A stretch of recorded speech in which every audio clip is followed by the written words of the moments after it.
Hello，大家好，又係我 Alfred 用貼地理性角度同大家講愛情啦。嗱，喺女仔角度，好多時面對追求者嗰陣，都只係睇到對方製造出嚟一個好靚嘅門面形象，而喺呢個人設嘅背後操作，我哋基本呢就係一無所知。而就算對方追你嗰陣，點樣講到只係中意你一個都好啦，我哋都總係久唔久就聽到某啲男仔會同一時間追緊兩個，甚至係更多嘅目標嘅例子。而如果係咪對自己一條心，係決定你接唔接受一個男仔嘅好主要考慮嘅，咁喺追求者身上又有冇一啲值得參考嘅行為特徵，俾我哋可以見到對方究竟淨係追緊你一個啊，定係漁翁撒網呢？咁今日呢條片啦，我就會同大家分享喺被追求者角度，當男人同時間追緊唔同女仔嗰陣，好可能會出現嘅3個徵兆，等大家對接近自己嘅男仔嘅行為有深一層嘅了解。男人喺集中進攻一個女仔同埋分散投資嗰陣嘅行為分別，其中最主要取決嘅因素就係前者會將所有時間心機都放喺同一個目標身上，而後者呢就需要有一個資源分配嘅過程。因為人嘅時間同精神都係有限，根本冇可能同時向多過一個女仔100%咁付出。就算佢幾想都好啦，最終都只係有心無力。而第一個我哋可以參考嘅徵兆，就係喺對方追你嗰陣表現出嚟嘅熱情係唔能夠一直維持喺一個強烈嘅水平。我諗大家都明白啦，中意一個人本身已經係一件好用力嘅事，莫講話要主動去追一個女仔，需要男人不斷花心思去付出，就更加會大量消耗內心嘅能量。所以如果對方係同時約會緊唔同女仔嘅，就好易會出現過分操勞嘅情況。然後喺佢同你相處嘅過程入邊，呢一種心力唔夠嘅現象就會久唔久反映出嚟。如果具體啲講啦，就好似平時佢係總會錯行個冧女毛去氹你，無論係用溫柔嘅語氣講盡好聽嘅說話，又或者同你去街嗰陣，佢個細心雷達會傳開，一邊留意你嘅情緒起伏，另一邊呢又會監察住你有冇咩即時需要，成日都噓寒問暖。但係當佢因為同時追緊唔同女仔，開始覺得有啲吃力嗰陣，頭先所講嘅所有行為，你都會偶爾見到佢唔係做得咁足，可能係態度上，雖然基本都係投入同你相處，但就好難再維持全程都咁 sweet，有時會變得心不在焉，甚至仲會見到佢一兩下明顯唔耐煩嘅破功情況。而對你嘅照顧啦，亦都一樣唔可以做到360度都咁細心，主要係對相處過程嘅敏感度下降，對你講嘅嘢同埋每個行為，亦都解讀得比較慢。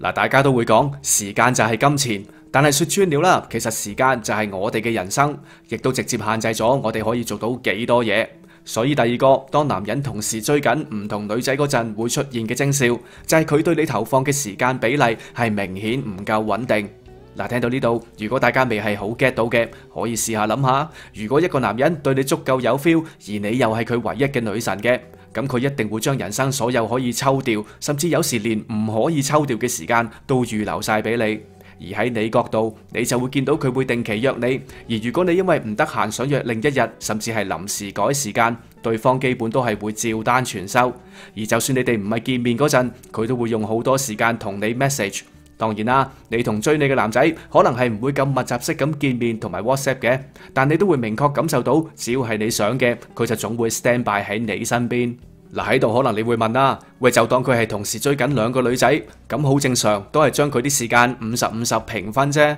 咁在我角度係唔會見到唔穩定嘅呢一個情況嘅。冇錯，所以我哋係唔可以忽略另一個重點，就係即使男人同時有兩個目標都好啦，佢係唔會將任何時候嘅時間都平均分配噶。如果係咁嘅，咁點樣決定預幾多時間俾唔同人呢？好簡單啦，就係當男人覺得其中一邊嘅發展比較順利嗰陣，自然就會放多咗時間落去噶啦。但問題就係喺一個比較長嘅追求時期入邊，大家嘅關係都會有好同差嘅時候。可能呢一排同你相處得開心啲，你俾多咗正面暗示佢，咁嘅話佢就會專注喺你呢邊多啲啦。而相反亦都係一樣，所以就會好易出現對同一個女仔嘅投入度偶爾有起伏嘅情況啦。咁如果男方對你投放嘅時間出現起伏嘅，實際嘅效果又會係點呢？咁呢一點就好睇對方一開始嗰陣係用幾多力去追你啦。但總括嚟講啦，當你覺得有一排對方突然間難揾咗，可能係覆 message 嘅時間耐咗，然後見面嘅時間就越嚟越難就，甚至乎減少咗約你。但過翻一排呢，又會回復原狀嘅。咁相信你就係經歷緊呢一種情況啦。如果大家有試過主動追一個人嘅，我諗都會明白喺過程入邊一定會經常遇到唔順利嘅情況，甚至會定期受到唔同程度嘅心靈重擊。而呢啲打擊啦，當然就係源自俾人追嘅嗰個人啦。因為講到明係追求，即係要喺對方身上得到某啲嘢，咁自己都要俾好多耐性去付出，然後亦都無可避免咁要經歷被無視嘅過程。咁嘅話啦，大家都可以想象，如果男人同時追緊多過一個女仔嘅，佢喺呢一方面要承受嘅打擊，自然就係以幾何級咁增加啦。而男人要喺短期內不斷承受挫折，對於佢哋傾向脆弱嘅心靈嚟講，絕對係莫大嘅考驗。所以當你細心留意對方嘅，久唔久就會見到追你嘅男人喺同你相處嗰陣，會有一個短暫嘅放飛自我過程。佢哋會喺言語或者係態度上表現出一種將愛情睇得好化，唔講你會以為佢準備躺平做和尚嘅氣場，然後亦都冇咗嗰一股非你不可、破釜沉舟要同你一齊嘅決心。而喺表達自己嗰陣，唔單止冇之前咁多修飾同埋小心謹慎，甚至仲唔介意將自己嘅缺點喺你面前表露出嚟。而會有呢個現象嘅原因，相信就係源自男人喺連環受挫之後嘅沮喪情緒，覺得意興闌珊，有啲想放棄嘅狀態。不過呢種狀況一般唔會維持好耐，因為當佢唞一唞，整理好心情，然後重拾翻對你嘅感覺之後，佢又會好似重新叉電咁，再繼續做佢要完成嘅事。雖然總括嚟講啦，就算對方只係追緊你一個都好，呢一種情況都係有可能會出現嘅。但如果你發覺佢出現得好密嘅，咁可能就要多啲留意下啦。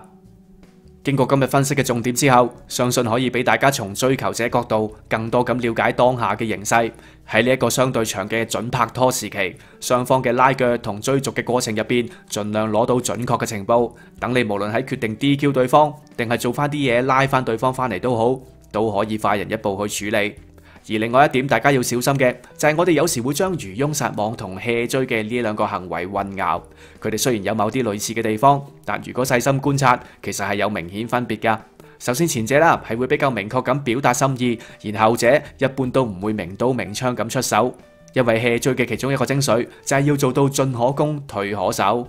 另外，如果男仔係 hea 追緊你嘅，俾人嘅感覺基本就係唔夠熱烈。相反，就算對方係同時追緊唔同女仔，感覺會有啲反覆都好，但佢總係會有好一部分時間表現出足夠想同你一齊嘅熱情。大家可以多啲留意下，應該就唔難分辨㗎啦。往後我都會就男人 hea 追嘅呢個行為，再另外出一條片詳細分析嘅。如果大家有興趣，就繼續留意我個 channel 啦。咁今日嘅分享啦，就差唔多啦。如果你中意呢條片呢，請你都幫手喺下面撳個 like 同 share， 又或者你有任何睇法嘅，都歡迎你多啲留言支持下。我會繼續用理性同貼地角度去同大家分析唔同嘅愛情現象。如果你想聽到啲我關於唔同話題嘅分享呢，就即刻訂閱同撳一撳個鐘仔，仲有記得多啲 CLS 啦。下次見，拜拜。我係 Alfred， 我係一個生命教練，同時亦都係一個催眠治療師。我個目標咧就係幫助大家喺認識自己嘅過程裏邊咧，可以揾到一個真正屬於你嘅一個快樂嘅美麗嘅人生。